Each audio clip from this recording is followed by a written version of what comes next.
Welcome to The Rainbow Connection. This podcast was designed for mothers who are finding their way through life after loss. Whether you're grieving, trying to conceive again, newly pregnant, or holding hope in your heart for what's to come, this space is for you. Each week you'll hear real and tender stories of love, heartbreak, healing, and the babies who continue to shape us. I'm your host, Kristen Mundy, a mother, doula, and a woman who's walked this path too. May these conversations remind you that you are not alone, that your baby is never forgotten, and that hope and grief can live here together.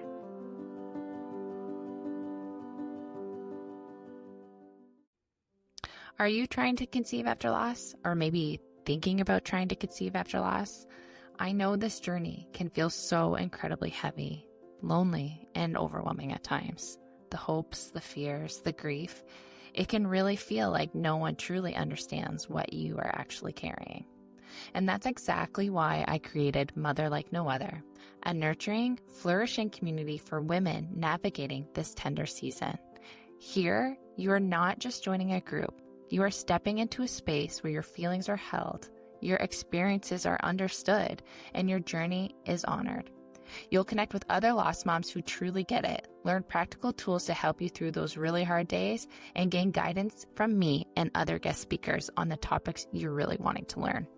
Each month, we come together for a learning workshop where we dive into topics like grounding strategies, self-advocacy, and nurturing your mind, body, and soul. It's a place to feel supported, to grow, and to prepare for the journey ahead without judgment, without pressure, and without long-term commitment. For only $22 a month, you can join when you need it most. If you're ready to feel seen, held, and understood, come join us. Find all the details at thedoulalife.ca/motherlikenoother. I hope to see you inside. Today on The Rainbow Connection, I'm joined by Danielle Lampman, a psychiatric nurse practitioner, wife, and mother to 5 daughters, Lily, Holly, Rosie, Poppy, and another little one on the way. Danielle opens up about the heartbreaking loss of her daughter Rosie, who was sadly born still at 37 weeks, and the years that followed, her navigating PTSD, secondary infertility, and the long road to trying all over again. Danielle speaks with such honesty about the trauma of her stillbirth, about the anxiety of her pregnancy after loss, and her profound love that continues to grow for all of her children. We also get a little window into what her experience is like currently, being pregnant again after loss for the second time. Danielle's story is one of courage, endurance, and strength only a mother could hold that propels them to keep moving forward when nothing seems to be going the way it's supposed to. Okay, enough from me. Now let's hear from Danielle. Hello, everyone. Today I am joined with Danielle. Danielle, welcome to the Rainbow Connection. I'm so glad you're here. Thank you so much for having me. Of course. Danielle and I actually have been connected for a little while on Instagram, just through our grief and our lost baby stories, and we've kind of followed each other now for a while. So it's really nice. I feel like this conversation is a long time coming, and I'm really excited to hear from Danielle and share her story with you. Danielle has 2 stories to share with us today. She's going to be sharing about her angel Rosie and a little bit about her family, and then she's going to talk all about her rainbow baby and her rainbow baby pregnancy. But before we dig in, Danielle, why don't you share with the listeners a little bit about yourself? So I'm Danielle. I'm married to my husband, Chris, and we'll be celebrating 12 years of marriage this fall. Um, we are originally from upstate New York, and we moved to North Carolina. We're in Durham, and we've been there since we got married. We're both in healthcare, so I'm actually a psychiatric nurse practitioner, and he is an ICU charge nurse. He works mostly nights and weekends, and we kind of balance our childcare that way. We have all girls, so we have 3 living girls, and so we have Lily, who's 7, Holly, who's 5, Poppy, who's 1, and we have Rosie, who would be 3, who's not with us, and we are actually pregnant with another little girl due in January. Stop! I didn't even know this. Well, this is exciting. Thank you so much for sharing that with us. Yeah. How Well, let's dive into things. I'm sure we'll get there and we'll talk about that. But Danielle, why don't you start wherever you would like to start with your story? Or Yeah, so we got married in 2013 and we knew we wanted to wait a little bit before starting a family. So we had a goal. We ran a marathon together and then we were going to get serious about trying. So that was in 2016. And, things did not go as planned. And I guess we just didn't know what to expect, but we just didn't get pregnant. And so about a year in, we did finally get pregnant. And that pregnancy ended in an early miscarriage.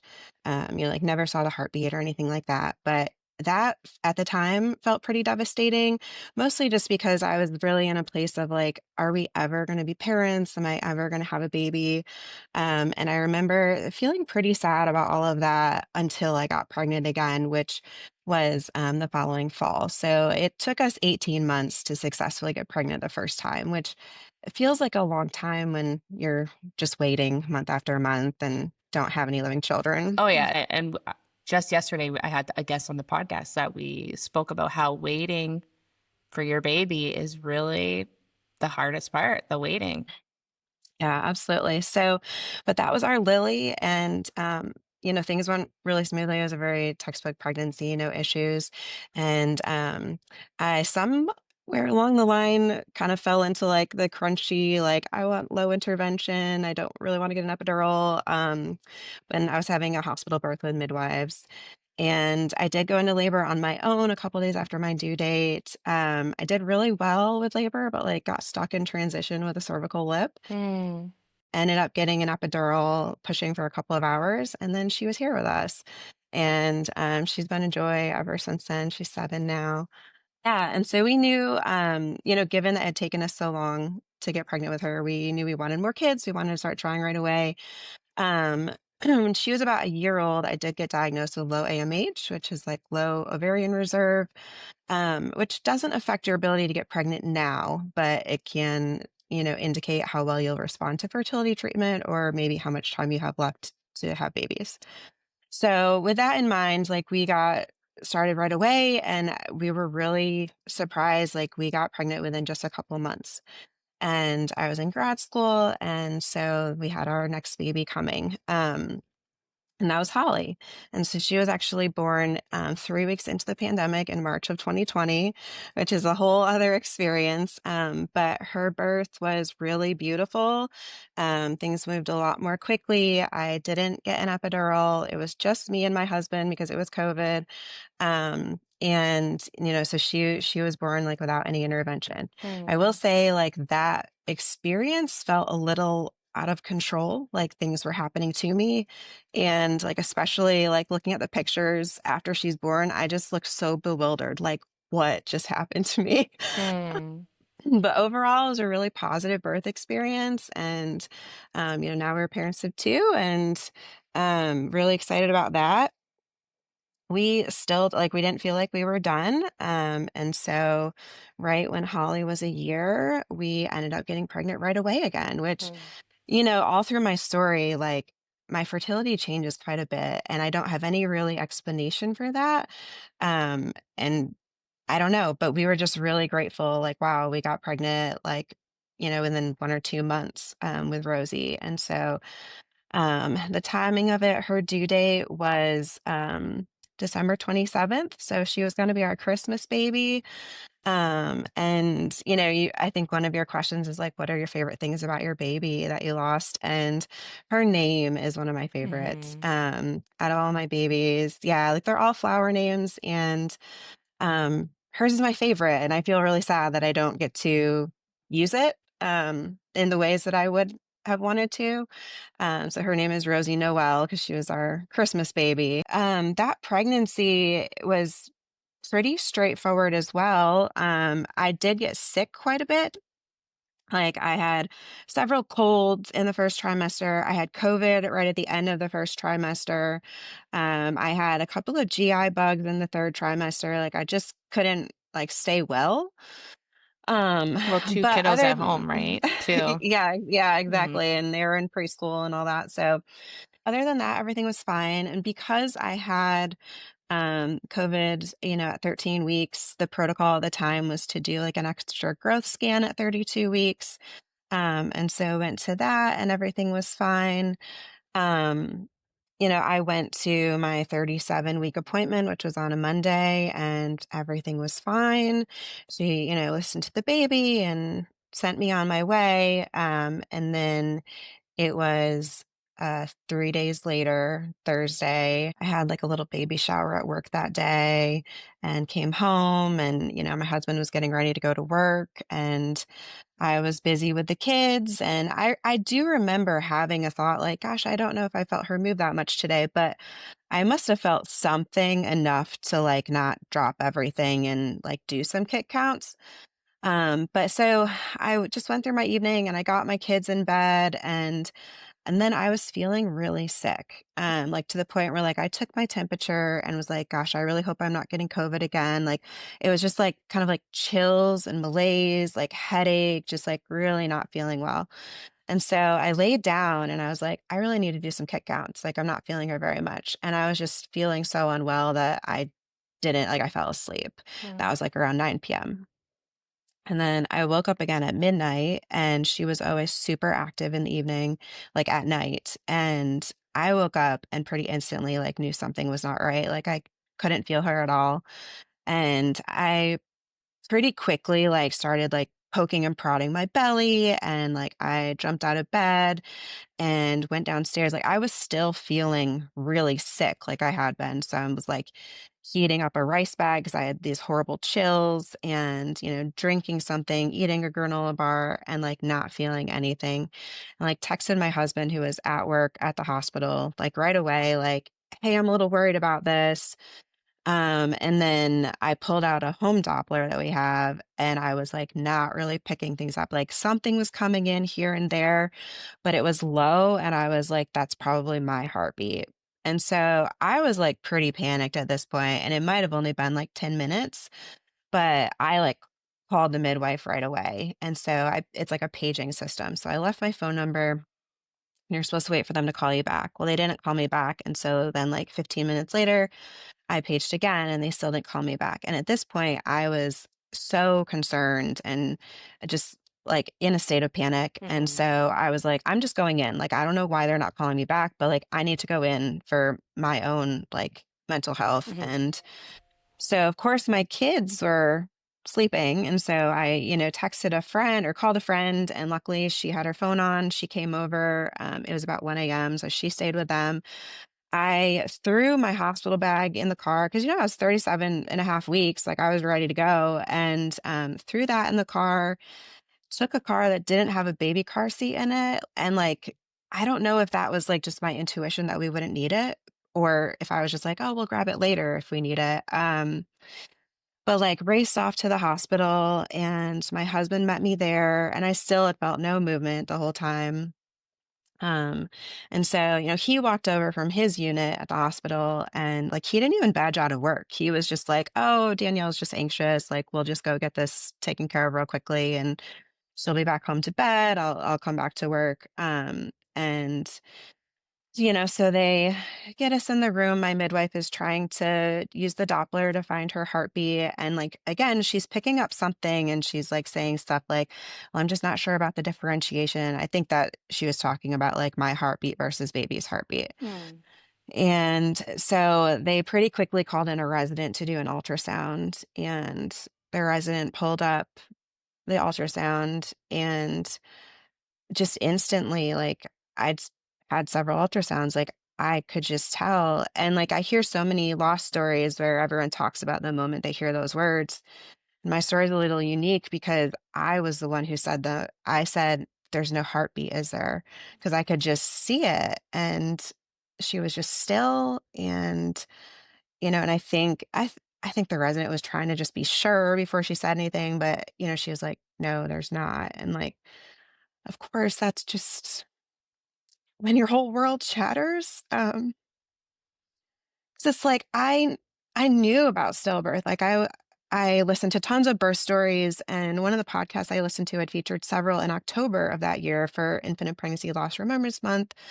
And so I'd heard all these stories and I was very familiar with it. But of course, it's like, well, that doesn't happen to me. Like, that's something that happens to other people. It's so And then, like, uncommon, right? That's what you hear. It's so yeah, uncommon. yeah. And it's like, here I am, like, so close to my due date. And it's like, if she'd been born yesterday, she would have lived. And, um, it's just like, it's so hard to describe unless you've been in it, you know exactly what it's like, but, like, it just shattered my world, and I didn't have any thoughts of, like, maybe they're wrong or maybe there'll be a miracle. For me, it was just like, "It's over. I can't believe that it's over," and, you know, eh, I mean, obviously, like, I spent quite a while just, like, sobbing and, I think, like, Chris went and, like, called our family and things like that, because 'cause they're not local, and so, they were gonna make their way down, but, like, pretty immediately, I was like, "Okay, like, now I have to birth a dead baby, Mm. like, let's get this going." You wanted to, you were ready to just get it over with. Pregnancy is very difficult for me, like, all the Mm. way through, like, I'm very sick in the 1st trimester, and then in the 3rd trimester, I just, like, horrible, horrible heartburn and terrible trouble sleeping, and I was like, I was already at the point where I was like, "I'm done being pregnant," Mm-hmm. and then getting that news, I was like, "I don't wanna be pregnant a second longer." And so, they moved us over to a room to start an induction right away. They did offer us the opportunity to go home if we wanted to. I couldn't fathom that. Like, I don't know, like, I just needed to just finish what I was there to do, and that was definitely the right choice for me, like, thinking back, and I think, like, "How did I do that?" And I think it was just, like, such survival of, like, one step in front of the next and, like, just doing the next thing and not having a lot of time to think about what I was doing Mm-hmm. and how hard it was. Yeah, so we found out the news about, like, 2:30 in the morning and then started the induction with change of shift, like, around 6:30, 7 in the morning, and I had wanted like another like low intervention birth and I'd done a lot of research, but like that was not something that I had really planned for or even considered. Mm-hmm.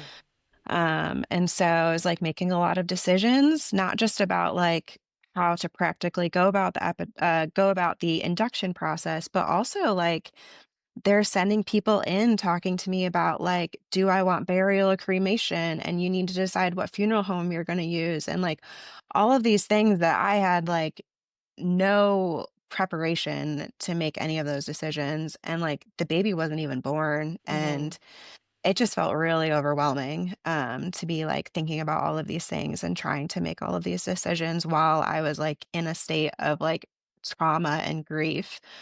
And one of the things that they, asked us about was like, how much testing did we want to do to try to figure out what had happened?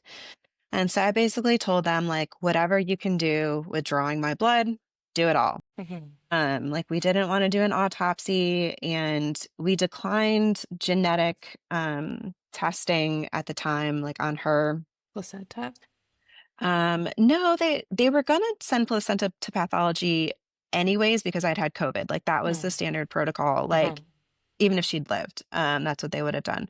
But I guess like doing because we hadn't done like the NIPT or anything, and so I think that sort of stuff they would have maybe done on her. But we declined that. And then yeah, just kind of went through the induction process, which went really smoothly. I'd had my first 2, I had, like, a big fear about, like, induction and just, like, all of the interventions and all of that, but, like, it did go really smoothly. I mean, also, they weren't monitoring a baby. They weren't Mm-hmm. worrying about her heart rate, like, it was just me, Mm-hmm.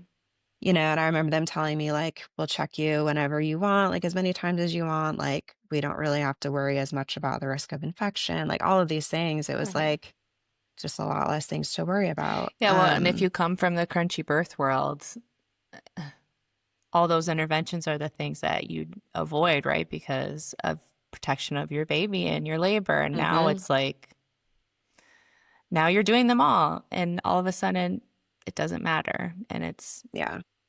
I remember I went through something very similar, and I remember that being like really bizarre to me, being like, oh, I guess I'm doing all these interventions and it doesn't matter. No monitors Hmm. on.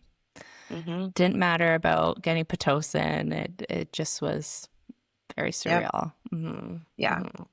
And even just little things like, there's usually like the bassinet warmer table Hmm. in the delivery room. And instead of that, they had at our hospital, my husband works in the ICU and they just call them death carts, but it's like a cart full of snacks for families that are like losing a family member. Hmm. And so that was like in place of where, the warmer should have been. And so it was obviously like super difficult, but we did have a ton of support. We had several of our closest friends came and visited us in the hospital, like while I was being induced. Hmm. Like our pastor came.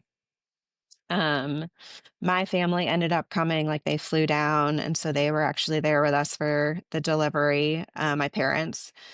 Um, one of my like favorite midwives, because it's like a rotating Hmm. practice. One of my favorite midwives that I just seen like 2 weeks before, she was in the hospital that day, like with students, like not as the midwife delivering babies, but just like in the hospital. And I guess she heard that I was there and what happened. And she came in and talked to me for like an hour, which was just so helpful. And she was the one who suggested having my big girls come to the hospital. Like I hadn't even considered that. Like I don't remember what like the protocols were at the time for COVID, and it was like flu season, which is usually extra restrictions on, pediatric visitors in the hospital. But she was like, yeah, they can come. Like you should think about that if you want to have them come. And she was the one too that like really encouraged me to just get an epidural. Because I was really going back and forth on like, my first birth with an epidural. I had a really hard time pushing because I couldn't feel anything. And I Hmm. mean, of course, it was also a first birth, but I was like, I don't know if I can like push for 2 hours, like knowing the baby's dead. Like that Hmm. feels really unimaginable to me. And at the same time, like not having an epidural, which I really didn't have to push at all. Like it was just like the fetal ejection reflex with my second, and she just came flying out. And that was really like easy, but also like tolerating labor. Like I was like, I don't know if I can mentally do that either. Like knowing that, the baby has died. And so she just encouraged me to like get the epidural. And so I ended up doing that, which was not a very easy process. That was like one of the more physically difficult things of Hmm. the whole induction. Like, I mean, I think there was physical pain and discomfort, but it's like the trauma and emotions like so override it. Like I don't really remember it.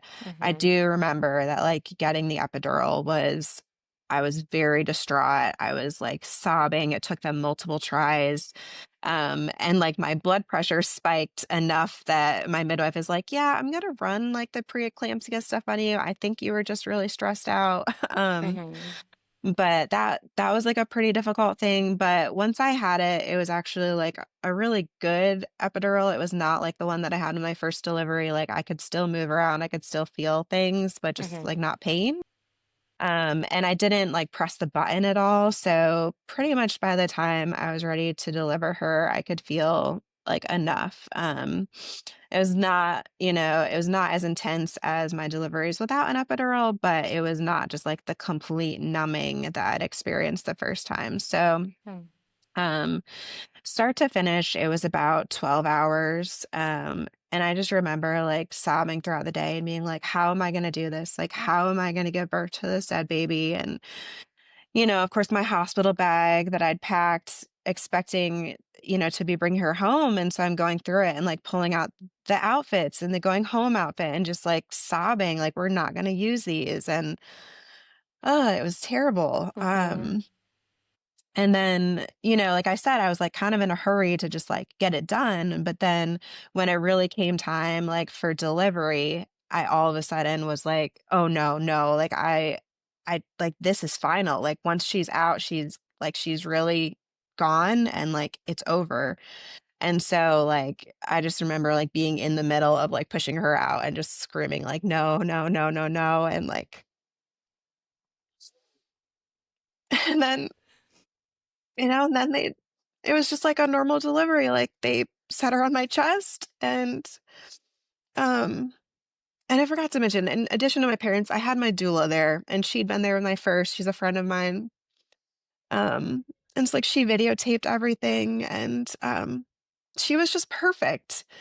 And like, my husband said it was really like difficult for him because like I'd not felt her move for hours at this point. Like it was just, and I think just like that maternal instinct, like I just knew that she was gone. And like for him, he's like, she came out and she just looked so perfect. Like I thought they got it wrong.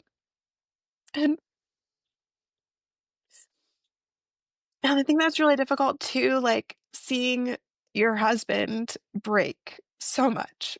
Um, like in a society where men don't really show emotions like that. And but it's like you just can't. Like when it's your child that you've lost, like just to see your husband so broken, and to also be so broken yourself that you like can't really like provide each other that much comfort.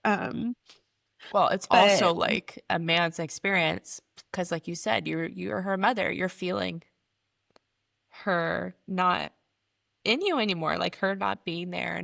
And for a dad, I think it's such a conceptual thing until they see their baby, right? Even like yeah, when they have a baby that is alive, it's such a different experience until the baby is born. And yeah. yeah. Mhm. So once she was out, we were like really hoping that there would be some indicator, like that there'd been like an abruption or a knot in the cord or something like that that would like give us an idea like why we lost her. And there was a knot in the cord, but it wasn't tight. And the midwife said that she didn't think that that was, the like deadly. There was some clotting on the placenta, but it, turned out it wasn't an abruption. And we were pretty much left like, well, we just don't really have an answer. I'm sorry. Hmm. Um, we chose to stay in the hospital. So she was delivered Friday night, December 10th, 2021. And we stayed in the hospital until Sunday morning. And so we spent a lot of time with her. Like we gave her a bath, we got her dressed. We had my girls come in and meet her, which at the time I was like, am I going to scar them for life? Like these are, my oldest was 3.5. My youngest, I wasn't so worried about. She was 20 months. She was kind of clueless. Hmm. But my older daughter, like we'd been talking about Rosie and that she was coming for Christmas. And I was just really worried, like, this is a dead baby. Hmm. I'm going to let my 3-year-old hold and like, what kind of damage is that going to do? Hmm. But, I think it was actually the best decision for us. And, I don't think that she's really going to have true memories of that, but Hmm. I can show her the pictures and be like, no, you met Rosie. And at the time, it was really important because I think if we just come home from the hospital empty-handed, it would have been so confusing for her. Like, Hmm. wait, where's the baby? What happened? And instead she was able to see like, look, here is your sister. She came, she's here. She can't go home with us. Hmm. And that was just like the like line. I just kept it like very simple. Like Rosie's here, but she can't come home with us. She's with Jesus forever. Um, and like just trying to help her little 3-year-old brain like make sense of it all essentially. Hmm. Which I think she did a pretty good job with. Certainly like after we got home, she would ask me like if the baby was still in my belly and things like that, which was so difficult. Hmm. But I think just with some time, she was able to kind of like really understand. And I was always able to go back to be like, no, remember you came and held Rosie. She came, she's not in my belly anymore. She just couldn't come home with us. So that was a really special moment with them.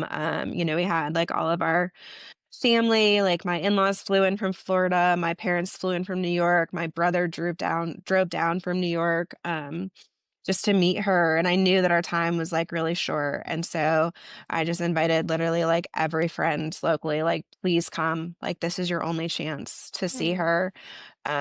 It was, some people process things privately. And for me, it was like, no, like, this is my baby. Like, I want as many people to know her, as possible. And so that was a really special time for us in the hospital. And I think even the staff commented. I feel like we had like about 50 visitors, which I don't think was probably allowed. I think there was definitely some professional courtesy, given that my husband like knows all of the nurse supervisors and things like that.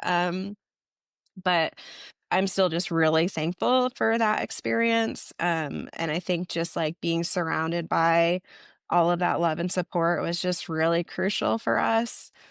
Um, I do remember like one of the really hard moments is like waking up the next morning and like I was like laying on my side facing the cuddle cot. And it's like if you've had a baby, you know it's like kind of like a weird experience. It's like such a physical experience. You're exhausted and like it kind of just felt almost dreamlike. And then I woke up and was like, that wasn't a dream. Like this is reality. And that was really difficult. But yeah, we had the support all day, and then we knew that on Sunday we were going to be saying goodbye to her.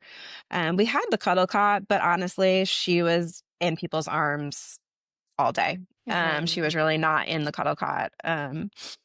We did have the hospital has like a professional photographer that comes around. It's usually a service you pay for, and they just did that for us for free, which I'm so grateful for. I cherish those pictures of her. And honestly, like she just looks like a sleeping baby. Like she just looks so perfect. And then Sunday morning, we knew we were going to say our final goodbyes to her, and it felt like it was time. Like her body was starting to deteriorate, and I just didn't want to see that anymore. And like I had other kids I needed to get home to, and so my parents went out and bought something special to leave her in. We decided on cremation.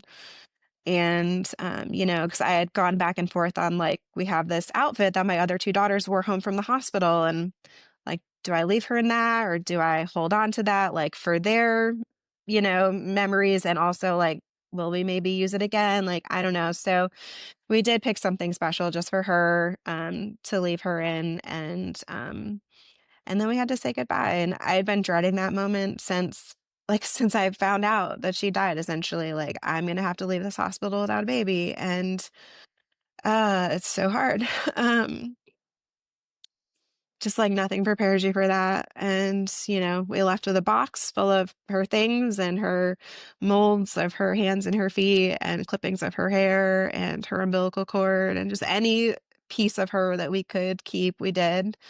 But that's all that we have. And then we went home to plan a funeral, and we just like hosted people in our house for a week and had the funeral the next weekend and just tried to survive, which was so difficult. Trying to I mean, not only just deal with being postpartum, just the normal like healing and milk coming in and all of that, but like doing it without a baby and then also trying to take care of two little girls was just, I don't even know how I did it. Paramount. It's paramount. It's, and like so many days it was like, just get to bedtime. And, I tried really hard to like hold it together during the day and then, like have my grief in the evenings once they were in bed. I mean, that didn't always happen. And I did have a lot of support. My husband went back to work after 3 weeks and he works nights. And so I was like alone in the evenings, which was really hard. And so I had a lot of friends come and just spend the evening with me, which was really helpful. I spent a lot of like days with my kids, like over at friends' houses. Ate a lot of meals at other people's houses. So I did have a lot of support, which I'm so thankful for. Mhm. But uh,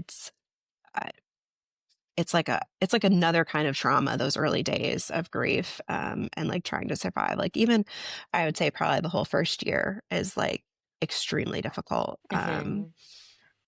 And I'm thankful to have survived that and kind of be on the other side of that now. Mhm. Mhm. Um, Well, it sounds like a lot of people love you, and I feel so happy, like not happy, but grateful that you were able to have that support and all those people got to meet Rosie and Oh, Danielle, holding that with you because feeling it. What was what was the best way someone showed up for you in those early days? We have like one family that they used to be our next door neighbors, but they also go to our church and they're like our closest friends. And they basically just like kind of held our family together. Like I just texted a group of women, because my one friend was staying overnight with the kids when I went to the hospital. And I just texted like her and a couple other of my closest friends, like, this is what's happening. I'm going to be in the hospital for a while. Like, please figure it out with my kids. And they just did. And I didn't even know who had my kids, but I didn't worry about it. And they like arranged bringing them to the hospital and keeping them overnight, keeping them all weekend. And so then this family, particularly that we were close with, like they had them on Sunday, and because we were coming home Sunday, and they went and got all sorts of groceries and household supplies and brought that back and brought lunch, and so like Mm, everything was ready for us when we were back there. And then they had me up to their house for dinner like every Saturday night for like weeks. mm, Which was just so helpful, like, because Chris was gone, like, he was at work, and so just having the company and the support, and I just processed a lot with them, and they fed me, helped take care of my kids, like, I mean, a lot of people showed up, but, like, they especially, like, really showed up, so. yeah. Even the simple act of like feeding someone after that is huge because like you don't the last thing in the world you want to worry about is like feeding your children and feeding yourself, and it's just so bizarre that the world continues on and you have to Mhm, continue on with the world, and you're like, I just don't know how to do that. So mhm. having people, it sounds like you were really rallied around to like to be able to do that. Thank you so much for sharing. So, Danielle, you mentioned about the first year and how I think you said that you don't really remember it. It's like a little bit blurry. It's excruciating. Uh, why don't you talk to us a little bit more about what that first year looked like for you, um, and like what life looked like for you, and how you were able, what you did to support yourself. Yeah. So it was really interesting. Obviously I work in mental health. Mm-hmm. And so, I'm familiar with a lot of different things. Not loss and grief specifically, but it really shook me. Like like I said, I'd Of course. heard, stillbirth stories, and in my head it was just like, oh, of course, sadness, depression, crying, tears. Like obviously, the sadness. I was so unprepared for the trauma. Mm-hmm. And I don't know why that hadn't like crossed my mind that that would be a thing, but it was really significant. And, going through it myself and basically like watching myself develop PTSD and feeling like I could do nothing about it was a little unnerving, Mm-hmm. honestly. It started with really severe anxiety. Like the night we got home from the hospital, just severe anxiety with like no real cause. Just that like terrible feeling of impending doom, chest tightness, like nausea, like just like something is terrible. And not really being able to do anything about it. Was there anything that was like triggering it, or was it just like chronic for you? So it would just be chronic, but then there were also definite triggers. And Hmm. so I started having like panic attacks, like in the grocery store, like seeing a pregnant woman or like being around a baby.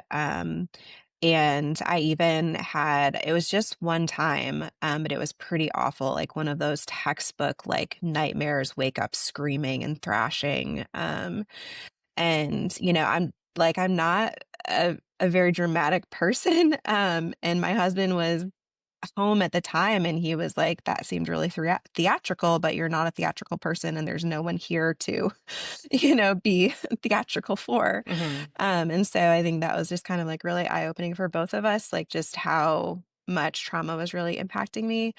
And so she died in December, and I tried really hard to like continue life things. And I think just like the initial shock allowed me to do that. Like I remember going to my daughter's Christmas show at her preschool, like the same week Rosie died. Mm. And then like, going to a Christmas Eve service a few weeks later. But then like kind of in January as that initial shock wore off, like I stopped like leaving my house. Like I would go to friends' houses, but like I did not go out in public because it was like too hard. Like like I said, I was like having panic attacks at the grocery store. Like I could not tolerate being around like anything that reminded me of the trauma.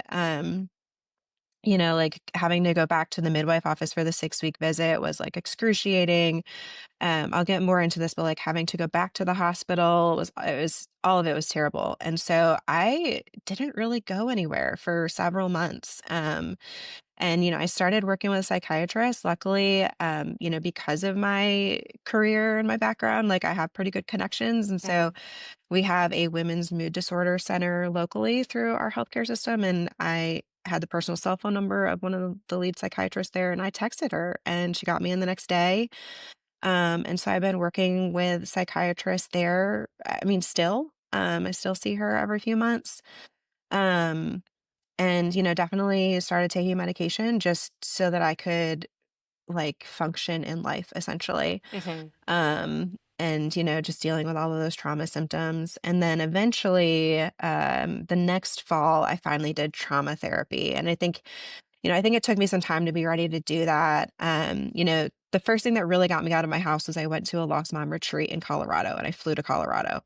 And the second I got to the airport, like mom and the baby sat down next to me and I was like, this was a huge mistake. I'm not ready for this. I can't do this. But like I was kind of in it. And so I did it. And that was like a huge exposure and kind of like helped me kind of initially get out of my house. But then I think, by the fall, I was really ready to do that exposure work with a therapist, which was excruciating. Like it's really painful. And, the whole idea of exposure therapy is essentially like exposing yourself to the thing, feeling terrible and doing it anyways. But it was really important for me because I wanted to be able to live my life and, to be able to do things and not feel so limited by trauma. And so, for me, like I set a lot of goals outside of therapy and took on a lot myself. And so that looked like going to the baby department at Target and just walking up and down the aisles by myself and sobbing. And, like really strategically planning these exposures. Like I went first thing in the morning, the store was not busy. I had time to go home later that day and kind of process.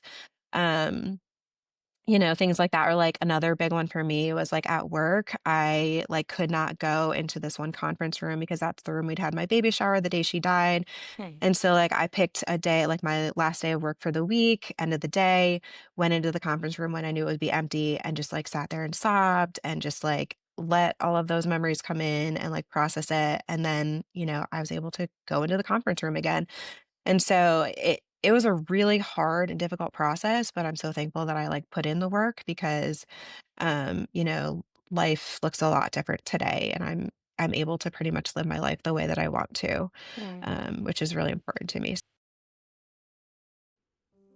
While we take a quick break, I wanted to introduce you to The Haven, my signature 12-week support program for mothers who are pregnant again after miscarriage, TFMR, stillbirth, or infant loss. The Haven isn't just a course. It's a trauma-informed, community-centered space that includes weekly live workshops, expert guest speakers, and ongoing support from me, your dedicated pregnancy after loss doula, anytime you need it. You'll also receive one-on-one check-ins, guided journaling prompts, full access to my birth course Reclaim, and a warm, intimate community of other pal mothers. A place where you can truly be real, be held, and be reminded that you are never alone in this. Our fall cohort begins this September and enrollment is now open. Find all the details at thedoulalife.ca/the-haven. Inside the Haven, your baby is remembered, your voice is honored, and you are fully supported every step of the way.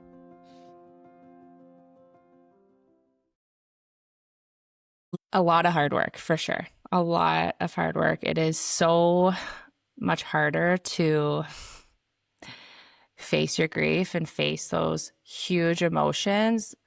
But like you said, it's worth it, and it does provide some freedom. I'd be curious to hear about what that looked like for you. I know you said the first year was so hard. What did it look like for you after you felt that the therapy was working? What happened with your family? What did life look like after that? Yeah. So, I'll kind of go back a little bit too. Like, we wanted another baby. Was that Yeah. something you knew right away? Yeah. Yeah. So, I mean, we were still in the hospital before she had been born, and I was like, I have to have another baby. And my husband said, like, we'll do whatever it takes. I had, when I was pregnant with Rosie, I didn't have the mindset that she was my last. Like, Hmm. we had talked about like four or more kids. And so, that definitely wasn't like our thought process going into that. And then after what happened, it was like, that cannot be my last experience having a baby. And so, we immediately wanted to try again. And I was like, part of me was hopeful that, like, oh, maybe we'll just get pregnant right away, like we did the last two times. And then a bigger part of me was like, no, like, terrible things have happened to us. Nothing good is going to happen now. Like, Mm. it's just that like mindset That bubble was like shift. popped, right? Yeah. Yeah. And unfortunately, that is actually what happened. We just kind of hit a bunch of roadblocks. So, the first thing that happened was that I had retained placenta from her delivery, which apparently is more common with stillbirth. And so that was not discovered until 6 weeks postpartum. And then I had to wait, and I had a hysteroscopy 8 weeks postpartum. They were really gracious. Like, I specifically requested a hysteroscopy versus a DNC because I was like paranoid about like scar tissue and affecting my Hmm. ability to get pregnant in the future. And like, it was just so important to me to like preserve my fertility. And so once that was finally all resolved, we were able to start trying again. And so that was in March of 2022. And so I was like tracking, which I'd done like all the other times. And it was like immediately obvious to me that like something was different this time.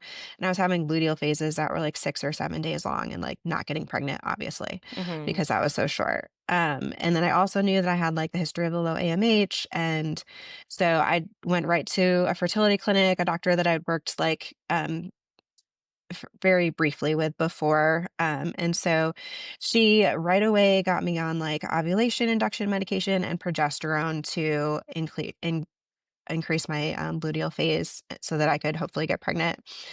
Um, because of the low AMH, I was a really poor responder to the ovulation medication. So I did Clomid and Letrozole, and both of them, I only ever got one egg, no matter what medication or what dosage. We even tried Gonalef, I don't know how it's said, but it's like one of the injections that's pretty expensive.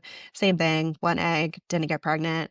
And then this whole time, the progesterone actually gave me like pretty serious side effects with mental health specifically. It was really Hmm. scary, really severe anxiety and intrusive thoughts. And like I didn't know the first couple times like that I was taking it.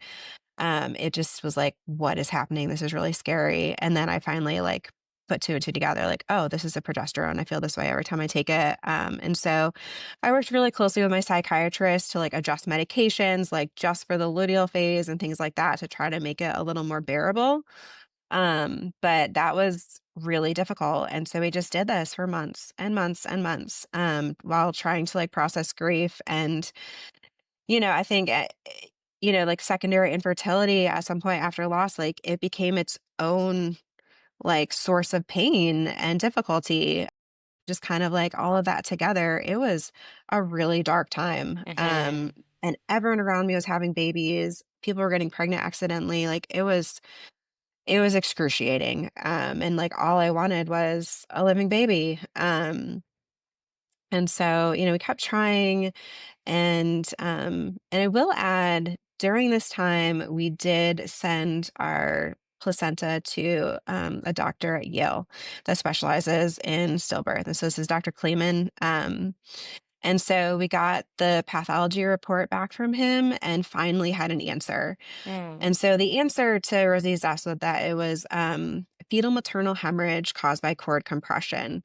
And there's not a whole lot of information about this out there, but basically, from what I've researched and gathered, it's essentially, like, if you think of the umbilical cord like a garden hose, like, somewhere along the line from, like, my placenta to the baby, it got kinked. So, maybe it got pushed in between her body and, the wall of the uterus. I have no idea, but it somehow got kinked off, and then all of that pressure built up in the line, and, just imagine, like, all of that pressure in the garden hose, and then where it attaches to the house at the spigot just kind of bursting and all of the water just spilling out everywhere, and Hmm. that's kinda what happened, like, all of the, blood vessels just burst in the placenta, and she bled out into me, and they did find that when they did all of the, lab work in the hospital on me. They found, like, 313 mils of her blood in me, which is like most of her blood volume at that size for an infant.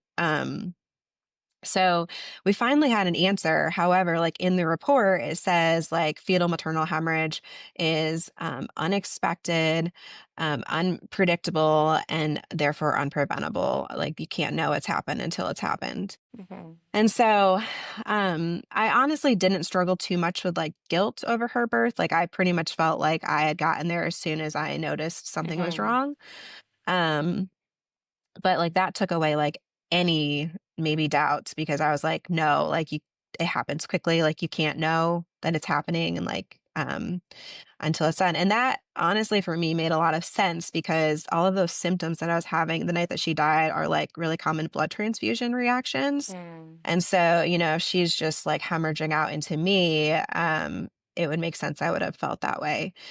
And so, on that sense, it was like, okay, like I did everything I could, like I couldn't have prevented this. But then on the other sense, it was like, if we have another baby, I can't prevent this from happening again. Like there's, Hmm. like that was a little scary. So, we did have that information going into it though, which was helpful. So finally, on April 1st of 2023, we got a positive pregnancy test. And so I was working with a fertility clinic, and so we were tracking HCG, and it was rising, but it was rising slowly, and it was low, and essentially that was not a viable pregnancy, and so lost that. Hmm. So was this the April of, It's like I a guess, year over a year. Yeah, yeah, okay. been like, I don't know, 18 16 months, months? six, Okay. yeah, about that. So, it's really interesting. And I try to be careful talking about this. Like every grief is valid. But like after having a full term stillbirth, the miscarriage was not really that big of a deal to me. Like I was Mm. angry for a day, I was sad for about a week, and then I was like, okay, let's move on to the next cycle. Like, Mhm. we've, it was not as impactful. And I think it's just, I try to think of it as like the worst thing that's happened to someone is the worst thing that's happened to them. And so it's like Mhm. my 10 out of 10 grief is full term stillbirth. And so Mhm. that just, the impact of an early miscarriage is not as significant to me. Whereas someone who the worst thing that's happened to them is an early miscarriage, that's still their 10 out of 10. And so, Totally. like trying to be respectful of that, but also like just they were completely different experiences for me. And so, that's valid too. So, but anyways, so then we continued trying. I honestly got pretty discouraged and like stopped a lot of the like I was doing every lifestyle thing you could, like acupuncture and fertility massage and teas and supplements and like everything. And I pretty much cut out anything that was costing money. I was like, this is ridiculous. Mhm. A family member got pregnant when they were trying not to, and I was just like, I'm done. And so, a few months after It that feels so unfair, doesn't it? yeah, Yeah. yeah, but a few months after that, I did end up getting pregnant again, and that is our rainbow baby Poppy. Initially, getting that pregnancy test there was really, like, no celebration, like, I put it on the counter, my husband came home from work, and I was like, "Well, we're playing this game again," like, the game of waiting for HCG blood draws and seeing this is if this is even, like, a viable pregnancy, because being on the progesterone, it will continue a pregnancy even if it's not viable, and so Mhm. you have to get those labs and then determine, like, if you should stop the progesterone or not. So, just like from the beginning, there was really like no reassurance. Like, okay, great, HCG is rising, like we're good for today. Okay, great, we heard the first heartbeat, like we're good for today. Normal anatomy scan, good. We're good for today. But like all of those things had happened for Rosie, and then she still died Mhm. like so late in the pregnancy. Mhm. And so it just didn't feel like those things were like very reassuring. Mhm. Um, so some of the differences this time with pregnancy after loss for me is that we had like a pretty clear plan in place with my providers going forward. And this is something that we talked about since like my 6 week postpartum visit after Rosie. Like, we want another baby. What's that going to look like? And, I worked with both the midwife group and my psychiatrist to like really create a good plan. And I felt very good about it. So, usually at our practice, you rotate through all of the midwives during your pregnancy, and whoever is on call delivers your baby, and that's how it is. And so for my situation, though, we picked one midwife, and we were going to just see her for the whole pregnancy and schedule an early induction with her. And so I picked midwife Shannon. She had actually, by chance, delivered both of my first two daughters. And so I'd known her for a really long time. I felt really comfortable with her, and I just felt like she would be a really good fit for our situation. So we had this plan in place with her. We had a plan in place for extra monitoring. We were going to use baby aspirin for the whole pregnancy. Did it feel comforting to you to be doing something different this time? Oh yeah. Mhm. Yeah. I mean, I wanted to be doing anything and everything that I could to like monitor this baby. Mhm. So I continued using progesterone until 10 weeks. I also continued taking Zoloft until about the same time because, like I'd mentioned previously, like the progesterone was really difficult for me with anxiety. And so I used that Zoloft to kind of counteract that. But then I was able to get off of that and Mhm. not need it for the rest of my pregnancy. Um, we ended up doing an early gender test with pregnancy after loss, which we had done before, but this time it felt a bit different. People, I've seen in the loss community kind of feel different ways about this, but like we really wanted another girl. Like we had, prepared our hearts and our home and our daughters for another sister. And like we just still felt like that hole was empty and we really wanted another girl. I know some people want the opposite gender, so it feels different or something, but that was how we felt. And so I wanted to know early just so that I would have time in case it was a boy, I could process it and Mhm. like have those feelings. And with all the extra monitoring, it's hard, right? If you're gonna get all this extra monitoring and you have to keep it a surprise that whole time, someone could slip. Yeah. Mhm. So it was another girl, and we were really thankful for that. And her name was going to be Poppy. We'd already picked that out because we have all flower names. And Poppy is also a little special because it is like the symbol of remembrance for veterans. And so that also felt a little special, like, because we'll always be remembering Rosie. So um, I was also like super cautious with every little thing. Like, I have these two little kids.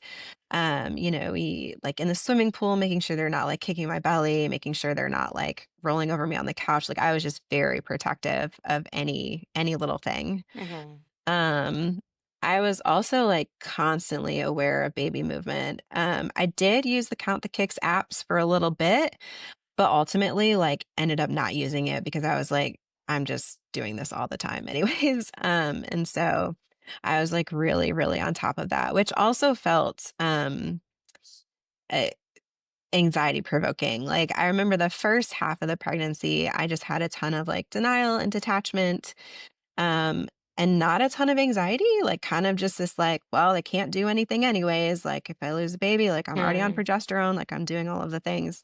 But then once I could feel movement, and then like especially after like 24 weeks where it's like, no, they really could save a baby, like that felt like a lot more pressure on me because I was the only one that could, keep an eye on that. So Mhm. Mhm. So much um hypervigilance, right? oh yeah, yeah. Another really big thing with this pregnancy was like the vernacular, like constantly using like hopefully and maybe and even like correcting people. Like I just didn't want to talk for sure like this was going to happen because like last time it didn't. And then also, like, my oldest daughter was 5 by this point, and she would ask all the time, like, "Is this baby gonna die too?" And I would just tell her, like, "I don't know, but I hope not," and just trying to be really truthful with her. But Mhm. that was really interesting, just, like, seeing how she kind of processed that too. Um, and then we also just, like, did 0 preparation for this baby. Like, we didn't buy anything, like, no diapers, we didn't get any of the baby stuff out from storage, and we did buy a few things, and this is gonna sound horrible, but, like, we'd had, like, a special swaddle for Rosie that we were really thankful we had because we, like, took her pictures in it, and so I bought a couple special things for Poppy that I was like, "Well, we'll use these either way." Like, even if she dies, we'll use these Mhm. for special pictures with her in the hospital, Mhm. and those are, like, the only things that I bought or, like, allowed anyone to buy. I even remember, like, my mom and my whole family put in for a new stroller system, and it arrived the day before the induction, and I kinda lost my mind.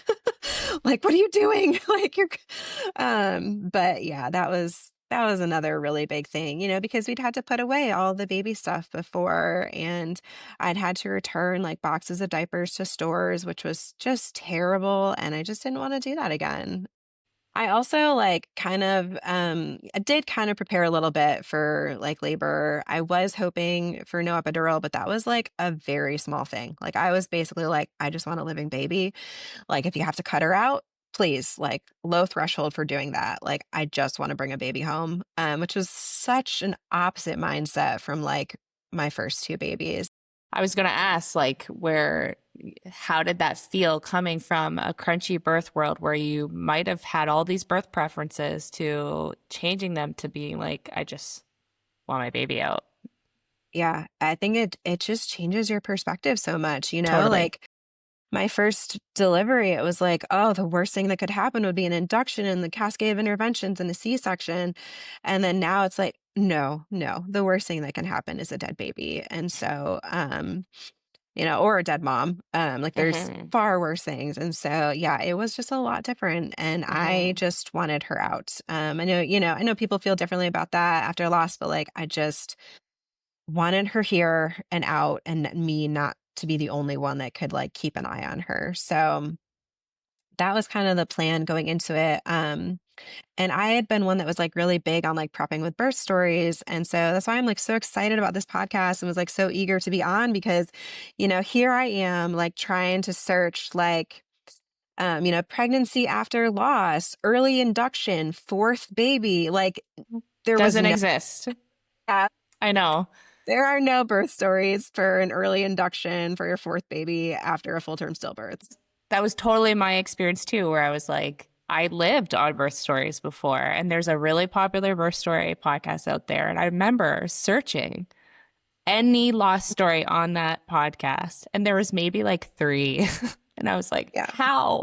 where do I go? Like, I just Mhm. needed to cling on to some hope that wasn't in the crunchy birth world. I'm like, I'm not going to have that birth. And like, that's totally okay. But this is the birth I'm going to have. And where are these stories? Yeah, so I'm hopeful that this can help someone who's maybe in a similar situation. Like I kind of mentioned, like the denial and detachment was really significant. It was just such a weird experience because I very much accepted like that I'm pregnant. Like I'm nauseous all the time. I feel terrible. I feel exactly like I do when I'm pregnant. But like the baby part, it was like trauma had split those things because I had done an entire pregnancy with all of those terrible symptoms and not had a baby to show for Hmm. it.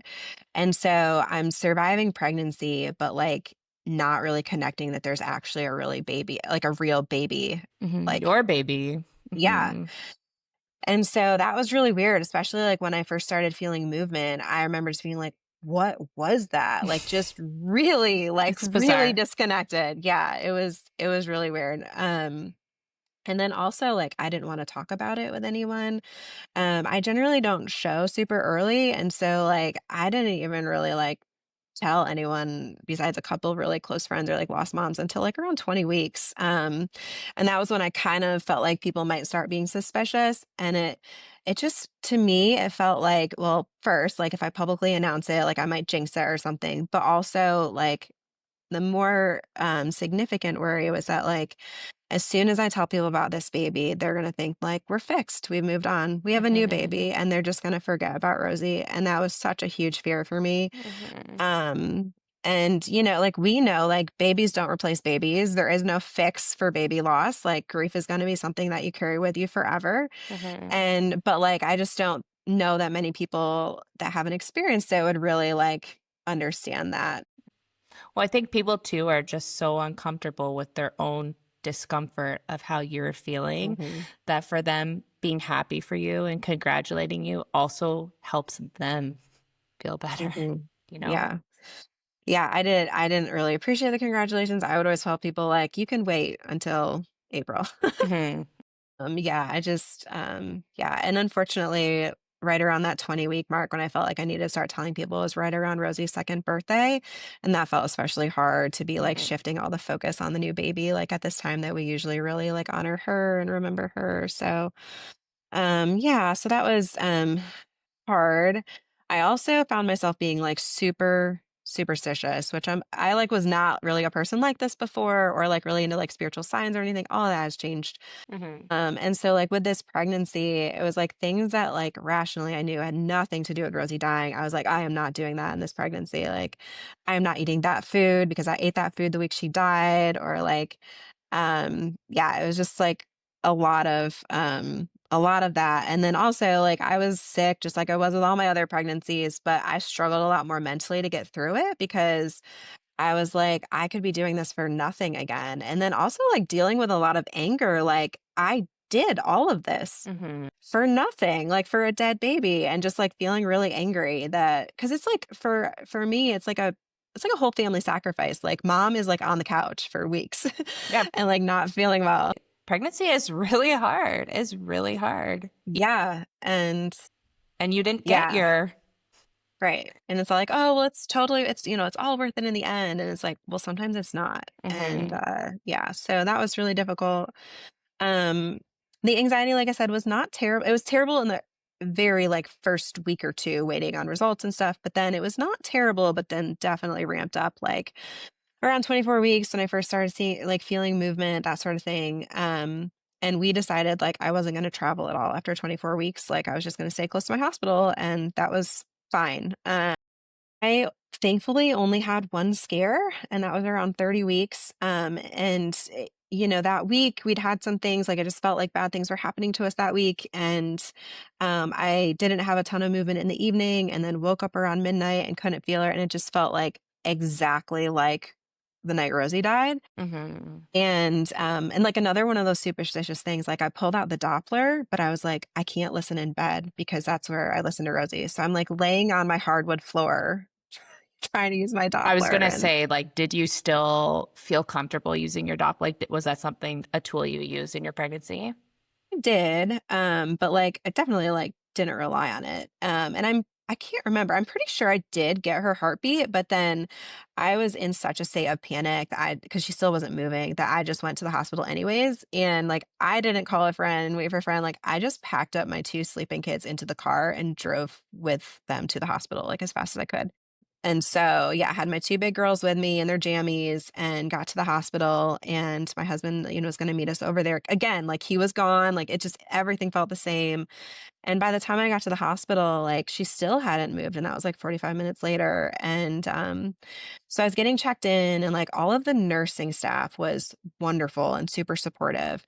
The receptionist was not. She, first of Mm. all, like, started yelling at me for having my kids and telling me that they needed to be down in the lobby, and I was like, "By themselves at 2 in the morning? You just want these kids in lobby?"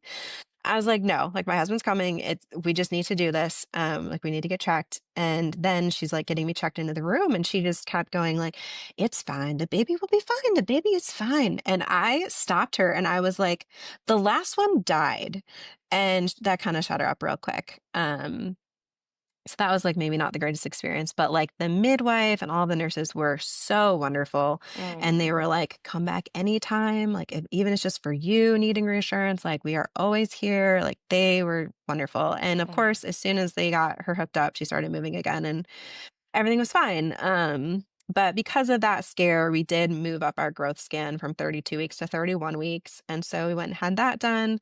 And then starting at 32 weeks, I had weekly non-stress tests. And then I had another ultrasound at 35 weeks. And just kind of a little note like about being your own advocate. When I went for the 31-week ultrasound, I asked them to scan the cord for blood flow and they like wouldn't. It was really weird. And so then Hmm. I had to like talk to my midwife about it and she had to like put in a special order for the 35-week one for them to do that. And it just seemed like you're here, you're doing this already. I'm asking you for this because this is like part of the reason our last baby died. And it was just weird. So then as we were getting closer to like that 37-week mark, the anxiety definitely got unbearable. And it really like reinforced to me that it was the right decision to induce at 37 weeks. Another reason for like 37 weeks exactly was like I could not imagine getting to 37 and 3, which is like the day she died. Hmm. It just like that felt way too overwhelming for me. And so it's like, let's just get her out. And my midwife had talked to me about like the risk for a NICU stay with an earlier baby. And I was like, okay, like I understand that. Like I would rather her be in the NICU than inside me where like anything can happen and I might not know. And Like where you so can yeah, see her and you could share the duties of making her sure she's exactly. safe. Like it's so Yes. different, right? Yes. But yeah, those final few days before the induction, like I was having such a hard time sleeping. I remember like I was going to be induced on a Thursday and I went to my Monday appointment for non-stress tests and I was just like sobbing and like went and saw my midwife and I was just a mess. I was like, I didn't sleep at all last night. And I have medication that I can take to help me sleep. And I was like, but I didn't even want to take it because I was afraid if I was sleeping, I would miss her Hmm. not moving and she was like, like I'm really happy with our results from the test today, but like why don't you come back again Wednesday? Like just for your own, mental health. And I was like, Hmm. yes, that's a great idea. So, and then another thing is that my midwife and psychiatrist both worked with me on like creating a safe birthing space and a birth plan like focused on reducing trauma triggers. And I think that was really important and really key because I was just so worried that like I'd get back there and just instantly be like back in the trauma Hmm. of, delivering Rosie. It's going to be the same hospital and all these things.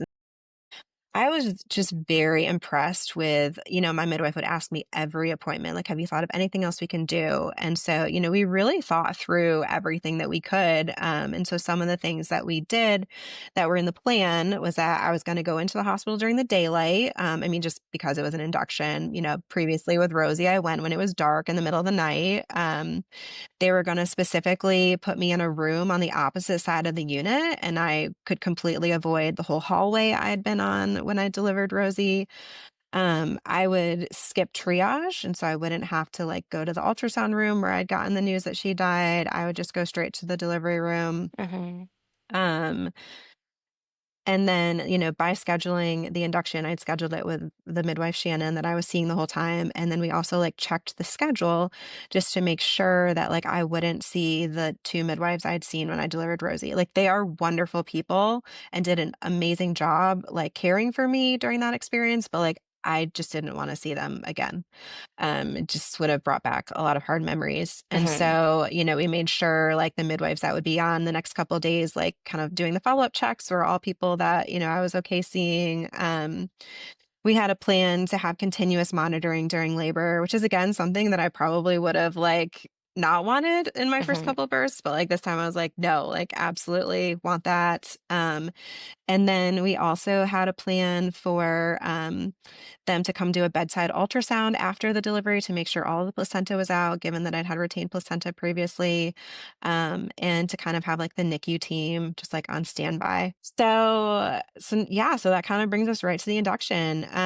Kind of preparing for the induction the day before, I went for acupuncture. I went for a like final prenatal massage. My parents had my kids, and so I kinda just, like, had the day to kinda prepare, and then, the day of the induction, it was scheduled for 4/4/24, which it was our 4th baby, and I was like, "Wow, that would be a really cool birthday, and maybe one that finally my husband could remember." But I was like, I don't know if she'll be born on the 4th because you don't know when they're gonna call you in for the induction," and so we knew they wouldn't call until at least like 11:30. And so my parents were in town. My dad's a photographer. And so we went actually that morning and took maternity pictures because we hadn't done that yet. We took like family pictures and maternity pictures at some local gardens. And that was, I think, really good because it like kept us busy. And so, basically by the time we got done with that, we came home. And then like I really started getting anxious, like once it hit that point where they could call anytime, like once the room was ready. Um, so my second daughter had a ENT appointment that we'd been waiting for 9 months to get into, and it was scheduled, of course, for that day. And so it was close to the hospital though, so we still hadn't gotten the call. So we all loaded up. We drove separately. Grandparents came, and we drove to the ENT. And sure enough, as soon as we got in the parking lot of the ENT, I got the call. We're ready for you. And I started sobbing. Like it was just like a lot of just like release, I think, like just a lot of anxiety build up and just still worry about like how many things could still go wrong. So we ended up saying goodbye to our two older daughters in the waiting room at the ENT and leaving them in the capable hands of grandparents and driving right over to the hospital. Hmm. So we What got was it like there. to, say goodbye to your daughters? And I mean, I was like kind of emotional just because I was like emotional in general. totally And, just making sure they were okay, like making sure like they had the insurance card and all the things they needed and like also just kind of eager to like get get going going. and Yeah. yeah. Yeah. Business time. So, yeah. So Hmm. we got right over to the hospital and once I was there and like checked in, I did feel a little more calm. And we started the induction probably by about 3:30 in the afternoon. So again, I was like, yeah, my last induction took 12 hours. Like, I don't think that I'll probably have this baby today. Yeah, so we started with a Foley balloon and then one and Cytotec, so the medication that's like a vaginal suppository for cervical Hmm. ripening. So we started with that and you have to wait 4 hours before you can do anything else. And so we just I kinda tried to rest a little bit. Like I said, I finally was, like, a little less anxious just being there, being on the monitor, knowing that, like, we were doing this. I ordered dinner, like, I finally was able to eat, like, I had not been able to eat basically all day, and so I had a Hmm. great dinner, and, I, like, brought a small puzzle with me because I like doing puzzles, and so I working on this little puzzle, sitting on the ball, and just, like, it was very relaxed and Hmm. fine, and I I was think starting to have, like. it's comforting knowing that like your baby's on the monitor. If anything, like we can go to a C-section. Like we can Mhm, act mhm, at any point, and just mhm. knowing that there's people there to like take care of you. Yeah, and Hmm. they kept coming in and reassuring me, and they're like, "She's the happiest baby on the unit." And, so yeah, and I just like, huge shout out to our nursing staff. I ended up putting in Daisy awards for them because they were phenomenal, just like the trauma-informed care and just the way that they spoke to us and talked about Rosie and just, like, our nurses were just so incredible. And, of course, our Hmm. midwife, like, we picked her because we knew she's incredible, but, yeah, your nurse, spends a little more time with you, and so they were just amazing and so helpful, and so yeah, so about 7:30, we started Pitocin, and, I remember, like, even the weeks leading up, like, I just kept asking, like, at every appointment, and then, like, every nurse that came in during the hospital, like, about the Pitocin, like, how hard is it gonna be? Because, like I said, it's kind of like that, like, icing on the cake would be no epidural, but, I was like, "I don't know, everyone talks about how hard Pitocin contractions are, and I don't remember from Rosie because I was just sobbing," and, Hmm. they they started really low and titrated it really slowly, and I don't know if I have, like, high pain tolerance or my body responded well to it, like, it did not feel different than my first 2 deliveries, like, it didn't feel harder, more intense, like, it felt, like, fine, and so I got into a good contraction pattern, yeah, so I guess, like, about, 7:30 when they did that, the Foley had come out, so I was about, like, 3.5, 4 centimeters, I think that's when that falls out, and then started the Pitocin, as I walked the halls a little bit, bounced on the ball, tried different positions. And I was doing great, like coping really well. And, I'd gone like back and forth, like even on the drive to the hospital that day when I like got on the call and I was crying, I was like, I'm just going to get the epidural and just sit in bed and let this happen. I was like, but like once I was in it, I was like, I'm doing okay. Like I'll just see how I keep doing. And I was doing really well. And so I continued to be doing pretty well. And my doula friend was going to come again, although she had to work the next day, and I knew that. And so it got to be about 9:30, and I was like, I don't really feel like I need support, but like if she's going to come, she should probably come now so she can support me for a few hours, and then like she'll probably have to leave and go home to bed before the baby comes, and that's fine. Um, and so she came in, and we just talked, and we walked the hall some more, and I did pull out a TENS unit and like a rice bag, which I had not used those previously, and I loved that. Like that, the Hmm. TENS unit was super helpful. So I feel like around 10:30, like things started becoming more comfortable, but I was still like engaged in conversation and like starting to get to the point where I was a little annoyed that people were talking to me while I was having a contraction, but Hmm. like still coping really well. And so then my midwife, who, like I said, just rock star, she had started her shift at 6:30 that morning. And, here it is, 10 o'clock at night. And she was staying, like she was just committed to staying until baby was delivered. And so she had gone to like take a nap. And so she came back at 11 to check me, and I was 6 centimeters. And she was like, "Why don't we go ahead and break your water?" And I know for me historically that breaking my water like speeds things up, really gets things going, things get intense. And so got in bed, she breaks my water. That first contraction was like, "Oh, yep, this is Different. intense now. Like this is different." And funny story, the nurse like they have some protocol for getting the bathtub ready that takes about 45 minutes. I don't understand what it is, but it's like soaking it in this and cleaning it with this, and it like takes forever, and the nurse has to do it herself. And so she'd like done this process for me, and then the midwife like breaks my water, and she helped me get into this like modified hands and knees like over the back of the bed, like the bed like all the way up in a sitting position, and like me kneeling facing the back of the bed and kind of like draping my shoulders over the top of the bed. And so I get in this position, and I'm there for a couple minutes, and the nurse is like, "Do you want to get in the tub?" And I was like, "I am not moving." I'm stuck. We're Like staying like this. I am just staying like this. Hmm. And I was still coping really well. And the midwife is still there. And I was like, "Can I deliver in this position?" And she's like, "Absolutely." She's like, "We'll just have to do like a little funny maneuver to like get her on your chest afterwards. I'll have to like thread her through your legs as you flip Hmm. over." And I'm like, "Whatever." Like, I don't want to move right now. And my doula was great. She, reminding me to like relax my face, and they're doing counter pressure and massaging my shoulders. And, she got Chris involved. And another really special thing that she did was that we had brought roses with us for Rosie, and she had taken those and put them like down on the base of the bed. And so whenever I had my eyes open, I was just staring down at these roses, which was just so beautiful and so thoughtful of her. And so I was like kind of hanging over the bed and doing my thing. The water broke at 11, probably like around 11:20, 11:25. Like it was intense. And I was like, okay, I think I'm ready for the nitrous gas, which they offered our hospital. And I'd used previously with my second daughter.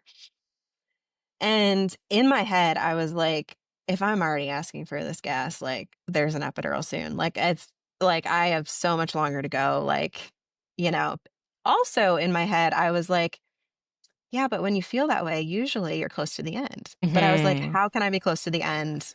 I've only been in like hard labor for like 20 minutes. Hmm. Yeah. So I started using the gas and like maybe vocalizing a little bit during contractions, but, like and it was so great with my doula, like, taking videos. I have all these timestamps, and I was like, "Wow, I was, like, killing it, like, getting through these contractions."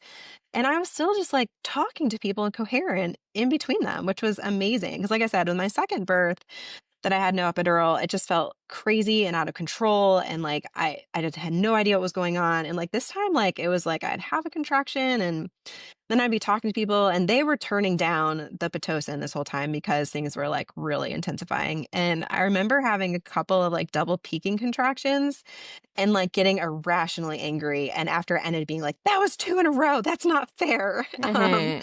and so they were doing a good job with that, and, like, I was still in this position over the back of the bed, um, and then at and it was 11:46. I looked down at my watch and like remembered, like I noticed the time, and I just remember thinking, ugh, we're not gonna make it. We don't have enough time before midnight. Like she's not gonna have this awesome birthday. And then she was born, spoiler alert, 4 minutes later.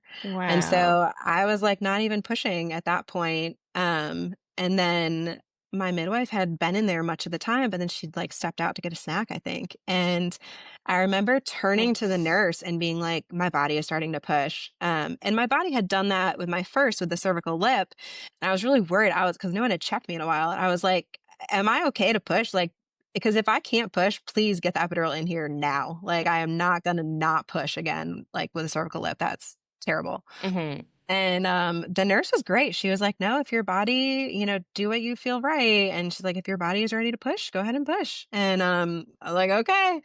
And she, like, called, the midwife back in, and it's just so funny. The video is, like, my poor midwife spreading out plastic with one hand and catching the baby with the other and telling me to slow down. And, You're like, that I cannot yeah, slow down. she just shot right out. It was so fast, and then, we did the little maneuver, and she got her on my chest, and I just sobbed, like, and I Mm. just remember saying, like, "You're here, you're alive, like, we did it." And then, like, kinda just like that icing on the cake, like, that was a really empowering redemptive birth experience. My nurse, who was like, and she had like told me like, "Yeah, I like to give my patients medicine. I don't like to have them, suffering or whatever." She was like, "That was majestic." Which just like made me laugh. Like, it was just such a beautiful delivery. And, it was like just my midwife and just the nurse and Chris and my doula. Like usually they have the whole team come in, but they didn't even have time for that. Like, it was just us, and there she was. And so yeah, that was just a really, really special moment.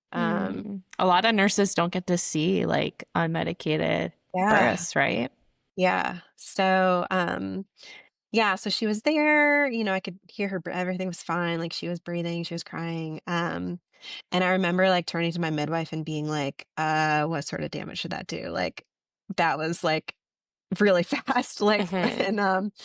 and she was like, actually, you don't need any stitches. And I was just like in shock, like, wow, that is amazing. And so, yeah, so that was really like just, I'd been so worried about the delivery and like how an induction would go and how much it might trigger trauma responses. And like, it was just such a beautiful and powerful and like just restorative experience. It's like, I hope that provides hope for someone because like it was really, really beautiful. So things changed a bit after that. I had the ultrasound, made sure everything was out, that was looking good. And then, everyone leaves you and you're just there with your baby. And she was nursing and doing great. And, we FaceTime my mom. And I remember my mom saying, like, wow, she's like really chill. And she was. She was just kind of like real mellow and like almost lethargic, just really chill. And then she started, like, making these noises, and so I'm like, "Oh, I'll try nursing her on the other side," and she was still, like, making these, like, kinda grunting noises while she was nursing, and so I was, like, starting to feel a little bit worried, but, like, I could see her breathing, and so I was like, "Okay, well, she's still breathing," like, and I knew that they were coming in to do the newborn assessment, like, any minute, and so they came in to do that, they took her, they're doing their measurements. She ended up being, like, 6 pounds, 9 ounces, so, like, fairly decent size for, Hmm. 3 weeks early, and but then, it was, like, pretty obvious that, like, something was not right, and, like, we're both in healthcare, and they were kinda just, like, over there whispering, and then they're like, "Well, our O2 monitor doesn't always it's not always as accurate. We're gonna have the NICU bring theirs." And I was like, "Okay."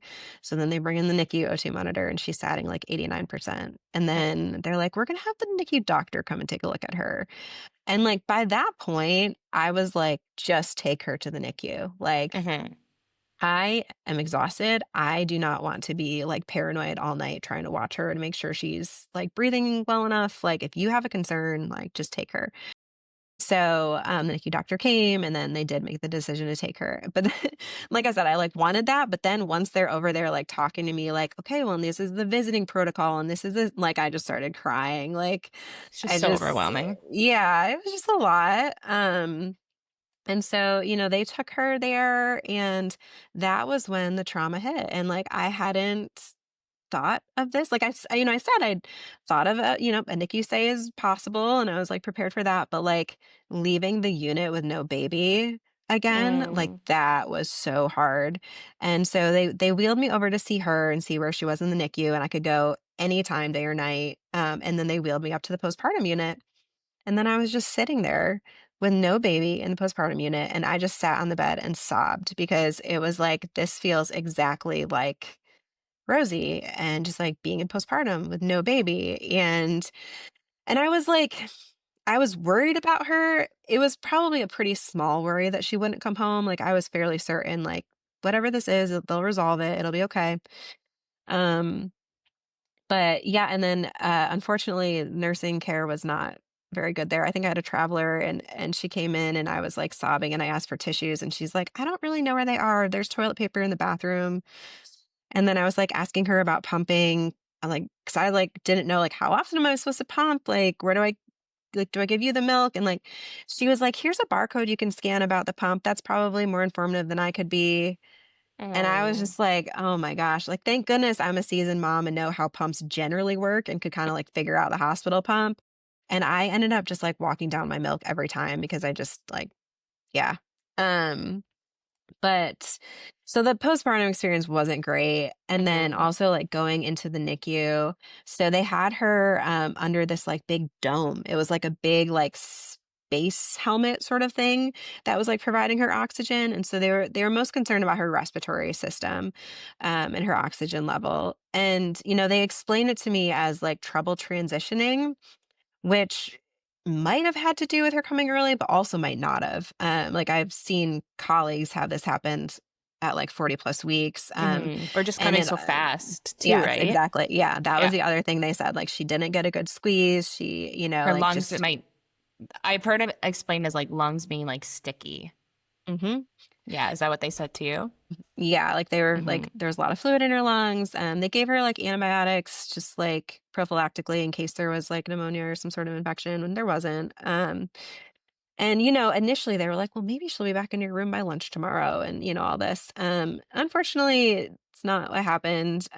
But, getting back to that, like seeing her initially in the NICU, that was another like really traumatic moment because she Hmm. looked identical to Rosie. And then with her being like, because she came so fast, she was so bruised up. So her coloring was not right, which made her look even more like Rosie. And then she was just not moving. And just all of that together was like, just brought back so many memories and just made me really scared for her. And it's just really difficult.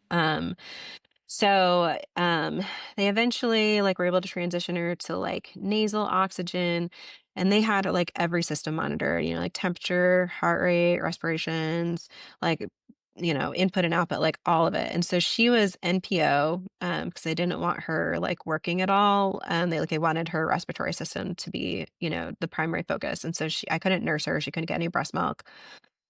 She's getting like IV fluid. And so then because of that, because of all the bruising and not getting breast milk, like her bilirubin rose. And so Hmm. it's kind of just like this like cascade of things that like just kept lengthening our stay in the NICU. And then it's like she dropped a bunch of weight and they were really worried about that. And so she ended up being there for 8 days, unfortunately. But it wasn't the worst thing. It was like the first time that I wasn't worried about her.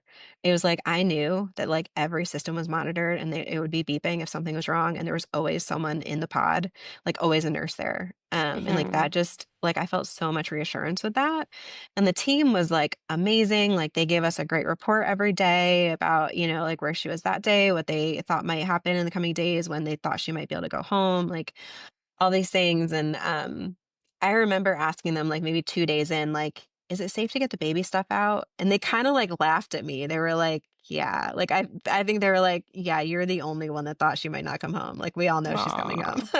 Aw. Aw. Yeah. That must have been, that makes me feel sad for you, but for them, they were like, oh, the whole thing, it's such an innocent reflection of like lost mom trauma. Yeah. Another good thing about the NICU is that like, it was so protective of my sleep that first week. So I was Mm, pumping, but they told me, like, "You just need to pump 8 times a day, like, you can do it more frequently during the day and spread it out at night." And so mhm. instead of, like, cluster feeding like I'd had with my first 2 that first week, like, I was actually able to get sleep, that first week, and I think that just really set me up for, like, better mental health, like, going Mhm. into, postpartum, and all of that. And like physically, I felt great. And like even emotionally, like I just felt such relief that she was here. And then just like such gratitude, like even, and then like once she was home, like I just was like so thankful that I got to be up in the middle of the night feeding her instead of up in the middle of the night with like nightmares and like just Crying and yeah, just like so grateful for the opportunity to like change diapers and like it mhm. sounds so silly but it's like I was just so thankful. Mm. But before she came home, I had to leave the hospital. I only stayed for like 2 days and she was there for 8 days. So I had to leave the hospital again without a baby, which was another like pretty triggering moment, but I was like, hopefully it's temporary this time. Like, Mhm. so, yeah, but then, honestly, like postpartum was pretty easy once she was home. She was a great nurser. Um, the one thing that I did notice that I think that just like during pregnancy, there was so much anxiety about her and getting her here safely, there really wasn't like any room for grief. And then as soon as she was here, it just felt like this vacuum and it just like filled with grief. Mhm. In addition to that, like, I'd had other babies. I knew exactly what I was missing out with Rosie, but then just like that in your face, like, reminder of like, oh, this is like the tiny snuggly baby that I didn't get with Rosie. And even like when she first started smiling at me, the first few times I would just sob and then I felt guilty. I'm like, I'm messing up her like, Mhm. emotion communication system. Like I'm supposed to be smiling back at her, but it just like made me so sad that we never got to see Rosie smile. And I just a lot of those things. And then, like the loss of like, well, now we don't get to see Rosie be a big sister and just all of Mhm. those things like it. Obviously it was so healing in so many ways, but I don't want to, overlook the fact that it did open up new opportunities for grief and Mhm. new losses essentially. So, I did want to just mention quickly, like I said, I could still continue even to this day working with a psychiatrist. And she, kind of watched me closely initially. Um, and then it was more around like 6 months out, like, I noticed, like, I was becoming, like, just increasingly irritable, less patient with the kids, like, didn't feel like I had any emotional energy for, like, relationships or anything like that. And, we tried, like, the Zoloft previously, and I had, like, a partial response to it and definitely had a lot of the side effects. And so she was really interested in trying this brand new medication with me called zuranolone. Mhm. And so I just wanted to mention that on here because I had a really good experience with it. I mean, like, obviously, it felt a little scary to be like trying a new medication and I was still breastfeeding, but, this medication has like a novel mechanism of action. And, like SSRIs, you take them for weeks before they even start working and you have to be on them for a really long time.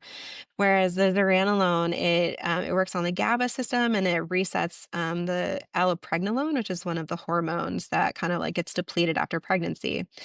And so you take it for like a 2-week course, kind of like a course of antibiotics. And like by day 3, it was like such a significant, noticeable difference. Wow. Okay. And I didn't even really realize like how bad I was feeling until I was on it and I was like wanting to make plans with friends and I was like meeting new people and like building relationships and like Mhm. I was like, wow, this it was and the effect lasted after I stopped taking it. So it Do you is only take it for 2 weeks? mhm. Yep. Yep. You We're just definitely going to put this in the show notes because I feel like people are going to want to know about it. yeah, it started as an IV transfusion, and they did a lot of the research at our hospital here at UNC. And then now it's an oral that you can just take at home. You don't have to be hospitalized for it, which is really nice. And yeah, I think it's expensive and like you have to get like pre-authorization with your insurance and stuff like that. I was really thankful that went through pretty quickly for me. I think because I'd already tried other medications and only had partial response. But, yeah, that made a really big difference for me, and, like, the side effects were, like, really tolerable, and they were only for 2 weeks, and so it's like you can do anything for 2 weeks. So, Mm. um, yeah, so just, a good thing to think about for anyone who's kinda struggling with, like, some of the hormonally related, like, postpartum depression and anxiety and stuff, Because so yeah, you bring up a good point because sometimes like postpartum anxiety or depression, it doesn't really show up. People think it comes like right away, and sometimes it takes a while for it to show up for you, right? Mhm. Yeah, Mm-hmm. yeah. Um So kind of just like wrapping up Poppy's story, like definitely pregnancy after loss, the hardest thing I've ever done after, full term stillbirth. But like it's just so courageous to choose to try again. And like knowing how horribly and unexpectedly things can go wrong. So, it's just so brave, everyone out there trying again. And the journey to get these babies here is so hard, but it's just such a special kind of love and joy to have a rainbow baby. And we're just so thankful for her. And so I'll just quickly touch on the fact that we're actually doing it again. Mm-hmm. And so kind of just again, like going back to that fertility thing, like, it took us 20 months of trying to get pregnant with Poppy. And this time around, like we decided we wanted to try one more. I have my older two girls that are close in age and then this age gap because of Rosie and then Poppy. And so it's like it'd be awesome for her to have, a buddy close to her age. But, it took us so long last time. What'll happen this time? Well, this time I got pregnant before I even got a cycle back postpartum. Wow. Okay. So, yeah, so that very first egg, Were you trying or was it a surprise? so we'd made a lot of like lifestyle, changes, like even starting like last fall, like Mm-hmm. stop drinking alcohol, start taking supplements. My husband put away the hot tub in January. So he was like, watching his temperatures. Like preparing. Yeah. Yeah, just like preparation. But like I was charting using the Natural Cycles app, which I would also really recommend. It uses your Apple Watch to get your temperature, and so with my husband working night shift, like we had our adult fun, and then it was like the next day I get like positive ovulation, and like the app like confirms ovulation with my temperature, and I was like, okay. And then I did use progesterone just in Mm-hmm. case, like just to see. And here we are. I'm now 12 Wow. weeks. But just a couple things that have been different this time. I had the severe anxiety in the beginning, but this time just does feel a bit more relaxed. That was going to be my question. Yeah, like Yeah, how do you feel the second rainbow right. So pregnancy? like I felt with Poppy like I needed another baby. Like my soul needed to have a living baby after Rosie. And this time, like, I have Poppy. I just, like, feel more relaxed and I don't know, just kind of, like, more settled into the, like, I know whatever happens, I'll be able to handle it. Um, but also at the same time, like, we started telling people right away. I guess, like, there's less of that fear that Rosie will be forgotten because like Poppy's already here. So whatever damage is done is done. Hmm. And so we've been telling people about this baby. We did several gender reveals, which we didn't do that with Poppy. And so that's been like really fun. We've just been like celebrating this baby more, which feels better. But it's also like, that's what felt right for Poppy. And that's what I needed at the time for where I was at with grief and processing at that moment. So, um, yeah, I wonder, how the anxiety will be kind of in the third trimester and all of that. But we'll see when we get there and we have kind of the same plan with our midwife. Like I'd asked her about that, and she'd basically said like Poppy doesn't erase your medical history of stillbirth. And so Hmm. we'll, continue on with the plan of inducing early. And so if we do induce at 37 weeks, that's probably going to be the end of December. And so I imagine I'll Mm. have a difficult time in December, but I'm also really hopeful that it'll kind of like be healing for that month, and kind of like, some redemption for the month of December. So, yeah. Mm-hmm. I mean, December's already a big month in itself just because of the holidays, right? Yeah, it's going to be a big December for you, and I'm definitely going to be following along and watching you very closely. Danielle, thank you so much for sharing. I would love to hear, because I know you mentioned it just now, like the damage is done, like if people forget Rosie or just, don't acknowledge her as much. But I would assume that because Poppy's here and because you make it adamant and you make it known that Rosie like is a part of your family and you still talk about her and we're talking about her today. And I'd be curious how else it looks for you and your family, how you guys go about honoring Rosie still and having her, an active member as your family. Yeah, we have a lot of ways that we've done Hmm. that. And initially it kind of felt like I needed to do like really big things for her. And now it's kind of just settled into like, no, like she's just part of our life and these are the ways how. And I didn't really, like, choose them, they kind of, like, chose me, Mm, so, I mean, it was a bit easy, her name being Rosie, so we just use roses to, like, include her in everything, so, like, any family event or pictures will often one of my daughters will be holding roses in a picture, and that's, like, to represent her and that she's not here. mm, I send out cards for, like, every holiday, like, even, like, Valentine's Day and St. Patrick's Day, and I put, like, pictures of the girls on it, and, so it'll be the 3 girls, and then there will be a picture of roses, and when I list everyone's name in the family, like, her name is on the list. mm, Another thing is cardinals, and that was, like, one of the thing that really, like, chose us. Cardinals just started showing up and, like, just really uh, times that were just, like, not a coincidence, mm, and now we just have cardinals in our yard all the time, and so, we buy little cardinal things, and that's, like, for her, and we have, like, a lot of cardinal decorations around our house and our yard and things like that. Pennies were another one, and so this was, like, a weird phenomenon. We started just finding pennies, like, in strange places at really, like, strange times and situations that just, like, felt like she was leaving them for us. And mhm. that's been a really nice one because that feels like one of the very small ways that my girls can have a relationship with her because they find pennies and it's Rosie left me this penny and they hold on to it and then they will usually find a fountain to send it back to Rosie. And so that's like a really sweet thing that we have. Yeah, and pennies are not common to find. No, and we find them all the time. And it's just like, I Wow. never carry cash. Yeah.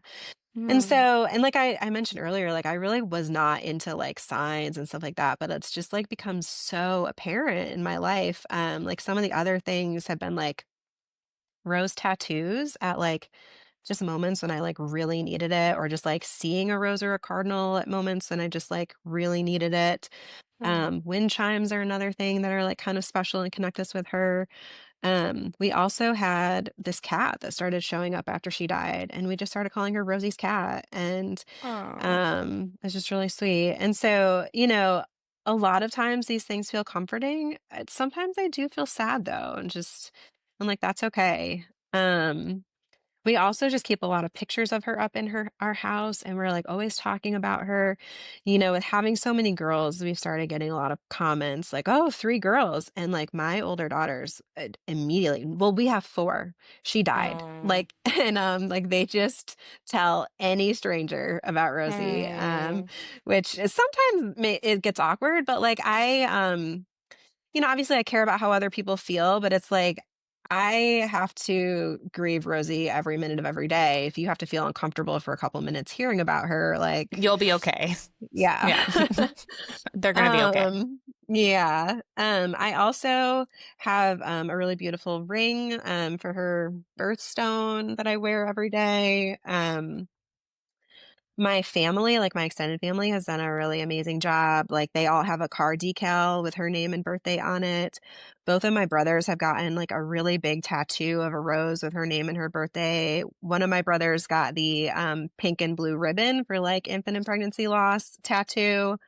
Um, Whenever anyone gets, like, grandkids, like, like, blanket or wall decoration, like, they always have her name on it. And then when my brother got married, he had a table, like, in memory, and her picture was on it, but then they also had a small flower girl basket because she was supposed to be a flower girl in their wedding, so Just stuff like that. We also just like we've converted our china cabinet just kind of into a space for her. So like her ashes are there, her swaddle, her headbands, Mm. dried flowers from her funeral, like different mementos, and like we still buy things for her. Like if I'm on a trip, like her name isn't that common, and so like, I bought like a seashell with her name on it when we were in Florida and stuff like that. And then we also have a weighted fox from the Jasper Fox Project that a friend had custom made for us. So it's her exact birth weight, and it's like different patterns of red because like red is also her Mm. color. She was our Christmas baby. Her swaddle was red. Roses are red. Cardinals are red. Kind of all just red is her thing. And then I've gotten really into like growing and arranging flowers. It was like one of my coping skills for dealing with grief and loss, and so I've kind of like turned that into I call it Rosie's Posies, and I right now I don't sell anything, but I give away a lot of bouquets, and I have little tags on them that all say Rosie's Posies, and so it's just like a nice way to like Mm. honor her. And then we also have some really nice traditions throughout the year for her. So for Easter, when we're home, we have a little white basket full of white artificial roses, and that sits on the table with all the other girls' Easter baskets. And then when we dye eggs for Easter, we leave one egg white as a reminder that she's not here to dye eggs with us. Mm. Every summer we do a hike for her. So we just did it this week actually. We hike somewhere with really beautiful waterfalls and we bring roses and we sprinkle rose petals into the water and just think of her and remember her. Every year for, October, I usually do a big flower arrangement and we light candles, for October 15th. I also shared her birth story on the Mommy Labor Nurse podcast for Infant and Pregnancy Loss Remembrance Month back in 2022. Mhm. And that's episode 150 if anyone wants to hear more details about that. I listened to it. It's beautiful. Oh, thank you. Mhm.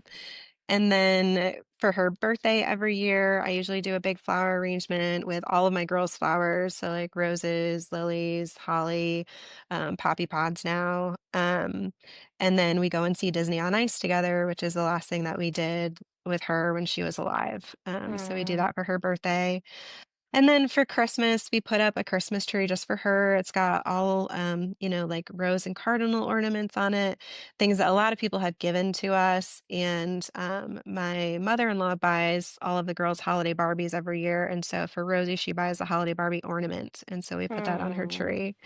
And so, yeah, so we've kind of just created a lot of really special ways to just like include her in everyday life. And like, that's really important for us and my girls, and, just kind of the best we can do with the situation that we have, so I love that you said a lot of the time we think like honoring our babies is something that's like supposed to be really loud and something supposed to be really big. And sometimes it's really in those like small, quiet moments that really do like keep your baby's memory alive and just like interwoven in your everyday life. And I think it's so beautiful. And I think it's so beautiful that like, the reason your daughters are telling strangers about their sisters because they're watching you and they're learning from you and they're getting permission to be like to talk about their sister and it not Mhm. to be like uncomfortable or like a faux pas. Like, no, this is their sister and she's real and she's a part of their life. And I love that. I think it's so beautiful. And I'm hopefully, going to remember that. And you inspire me if we ever were to bring Mm. home another baby too, because, I would really love that in my life as well. And I know someone listening is going to be inspired by that as well. Well, Danielle, I've cried so many times in this episode, and I'm not going to lie, I don't cry often when I'm recording, but your story has deeply moved me. This Rosie story has deeply moved me. Poppy's story has deeply moved me. I know that there's going to be so many women that listen to this that are going to see themselves in your story and they're going to feel less alone and validated and hopeful. And I just want to thank you so much for, coming here and sharing your heart and your story and helping heal that collective and be there for all the other lost moms that could really use, all of those things. So thank you so much for being here. It's such a pleasure talking to you. Yeah, absolutely. Thank you so much for the work you're doing and just having a space for us to talk about this. Really appreciate it. If you enjoyed today's episode and you are looking to feel a little less alone in life after loss, don't forget to hit subscribe so you can continue hearing real, honest stories from mothers who've walked this path too, and to stay up to date with all future episodes of The Rainbow Connection. If you're looking to connect more, Instagram is where I hang out most, so come and join me in a beautiful community of lost moms for PAL-specific birth education, real-life grief talk, and deep solidarity. You can find me at the.doula.life. And don't forget to check out today's show notes for any resources mentioned in this episode, or head to thedoulalife.ca/podcast for more. And remember, you are never alone. I'll see you in the next episode.